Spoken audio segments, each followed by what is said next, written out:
Assalamualaikum warahmatullahi wabarakatuh. Hari ini kita akan belajar tema 1, subtema 1 untuk kelas 6 di pembelajaran 2. Tahukah kamu bahwa ada beberapa jenis tumbuhan yang dapat diolah menjadi makanan dan obat? Ayo kita cari tahu. Pada gambar adalah bawang merah. Di Asia Tenggara banyak tumbuhan yang dimanfaatkan untuk bahan makanan. Namun di antaranya banyak juga yang dimanfaatkan sebagai obat.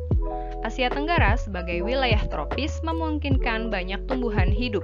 Oleh karena itu, masyarakatnya banyak bercocok tanam untuk memanfaatkan kesuburan tanahnya. Bawang merah sering dijumpai di dapur masyarakat Indonesia. Selain dipakai untuk bumbu, bawang merah juga bermanfaat untuk mengobati beberapa penyakit. Orang Jawa mengenalnya dengan sebutan brambang. Bawang merah hidup di daerah Asia Tenggara. Masyarakat Indonesia, Malaysia, Thailand, dan Filipina adalah pengguna bawang merah terbesar. Pemakai bawang merah terbanyak adalah Indonesia. Di tahun 2004, jumlah bawang merah yang digunakan mencapai 160.800.000 ton per tahun. Di hari libur, Lani dan teman-temannya merencanakan untuk berkumpul di rumah Edo. Mereka berencana membuat minuman dari jahe. Ya, mereka akan mengolah jahe menjadi minuman sehat dan segar. Namun alangkah kagetnya Lani, Udin, Siti, Dayu, dan Beni. Edo ternyata sedang sakit. Ia batuk dan demam. Edo terbaring di tempat tidur. Mereka akhirnya bersepakat membuatkan wedang jahe untuk Edo. Di belakang rumah Edo banyak tanaman jahe. Edo sangat senang. Persahabatan mereka sangat indah. Mereka memiliki latar belakang yang berbeda. Namun semangat tolong-menolong di antara mereka sangat tinggi. Nah, sikap teman-teman Edo sesuai dengan nilai-nilai yang ada pada sila dalam Pancasila. Yuk kita pahami kelima sila dari Pancasila berikut ini. Dapat kalian perhatikan pada lambang Garuda terdapat sebuah perisai. Perisai ini melambangkan isi dari sila ke-1 sampai dengan sila ke-5. Seperti yang kalian ketahui, terdapat 5 sila pada Pancasila. 1. Ketuhanan yang Maha Esa. 2. Kemanusiaan yang adil dan beradab. 3. Persatuan Indonesia. 4. Kerakyatan yang dipimpin oleh hikmat kebijaksanaan dalam permusyawaratan perwakilan. 5. Keadilan sosial bagi seluruh rakyat Indonesia. Nilai pada sila pertama yaitu ketuhanan yang Maha Esa. Nilai-nilai Pancasila dalam sila pertama adalah untuk beriman kepada Tuhan yang Maha Esa sesuai dengan agama yang dianut. Nilai-nilai saling menghormati dan bekerja sama bagi antar pemeluk agama. Harus diperhatikan bahwa kalian tidak boleh memaksakan agama dan kepercayaan kepada orang lain. Kalian harus saling menghormati kebebasan beragama. Nilai pada sila kedua yaitu kemanusiaan yang adil dan beradab. Nilai-nilai Pancasila dalam sila kedua adalah setiap warga negara Indonesia harus menjunjung persamaan derajat, hak, dan kewajiban. Jika seluruh warga Indonesia bisa menjunjung tinggi derajat, hak, dan kewajiban, maka akan bisa menegakkan dan memelihara kebersamaan. Penerapan nilai-nilai Pancasila ini bisa diwujudkan dengan sikap tenggang rasa dan menjunjung tinggi nilai-nilai kemanusiaan. Nah, sekarang amatilah kedua gambar berikut ini. Pada gambar pertama, menerangkan tentang toleransi dalam beragama. Walaupun berbeda agama, kita harus tetap menjaga kerukunan dan saling menghormati dengan sesama. Pada gambar kedua, yaitu saling membantu antar umat beragama. Selain dapat meringankan beban sesama, hal ini juga dapat menimbulkan kedamaian dalam kehidupan.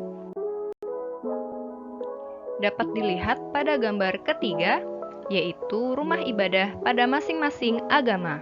Kita harus bisa menjaga kerukunan antaragama ya.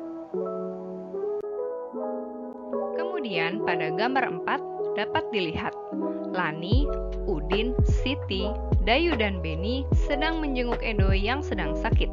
Yang mereka lakukan ini merupakan salah satu pengamalan nilai-nilai Pancasila. Kemudian, pada gambar 5, terlihat beberapa siswa sedang berdiskusi dan mendengarkan pendapat satu sama lain. Selanjutnya, pada gambar 6, terlihat seorang anak yang sedang membantu temannya yang sedang berada dalam kesulitan. Hal ini merupakan sebuah perbuatan yang baik. Kemudian, pada gambar 7, ada seorang anak yang sedang mengajukan pertanyaan dan teman yang lain mendengarkan pendapatnya. Kita harus bisa bersikap adil dalam bertanya dan berpendapat ya. Dan pada gambar 8, terlihat seorang anak sedang mencium tangan orang tuanya. Hal ini menggambarkan bahwa seorang anak harus patuh dan hormat kepada orang tua. Sekarang, tempatkanlah perilaku di gambar-gambar tadi ke dalam kolom berikut ini. Manakah perilaku yang sesuai dengan sila pertama, dan manakah perilaku yang sesuai dengan sila kedua? Patung Nusantara terbuat dari tanah liat. Patung-patung tersebut sangat diminati, baik oleh wisatawan lokal maupun mancanegara. Ayo kita praktikkan membuat patung Nusantara dari tanah liat. Proses pembuatan patung Nusantara dari tanah liat. Pembuatan patung tanah liat dapat dilakukan dengan teknik cetak tekan maupun ukir. Untuk teknik cetak tekan dan ukir, sebaiknya menggunakan tanah liat plastis. Jangan menggunakan tanah yang terlalu lembek karena akan menyulitkan untuk memperoleh bentuk yang tepat, rapi, dan jelas. Tanah liat yang terlalu lembek akan lengket pada cetakan gips, sehingga sulit diangkat dari cetakan dan sulit untuk diukir. Berikut ini cara membuat adonan plastisin. Bahan-bahannya: 2 cangkir terigu, setengah cangkir garam, 2 sendok makan minyak sayur, 1,5 cangkir air hangat, dan pewarna makanan. Cara membuat: 1. Campurkan terigu, garam, dan minyak sayur dalam wadah. 2. Masukkan air hangat secara bertahap hingga adonan menjadi liat dan tidak terlalu lembek. 3. Gulung dan remas-remas adonan hingga bercampur dengan sempurna. 4. Bagi adonan menjadi beberapa bagian. Buatlah lubang di tengahnya dan teteskan pewarna makanan. Kemudian gulung-gulung adonan hingga warna tercampur merata. Mari kita coba untuk praktik membuat plastisin sendiri. Bahan-bahannya: 200 gram atau 6 sendok tepung terigu, setengah gelas air hangat, pewarna makanan, 3 sendok garam, dan 2 sendok minyak goreng. Perhatikan cara membuatnya ya. Pertama, campurkan tepung terigu, garam, dan minyak goreng dalam wadah. 2. Campurkan pewarna makanan dalam air hangat. 3. Tuangkan sedikit demi sedikit air ke dalam adonan dan uleni dengan tangan hingga membentuk adonan seperti ini. 4. Bentuklah adonan tadi sesuai dengan kreativitasmu. Kamu baru saja mencoba bahan untuk membuat patung. Berlatihlah terus agar kamu terampil membentuk model.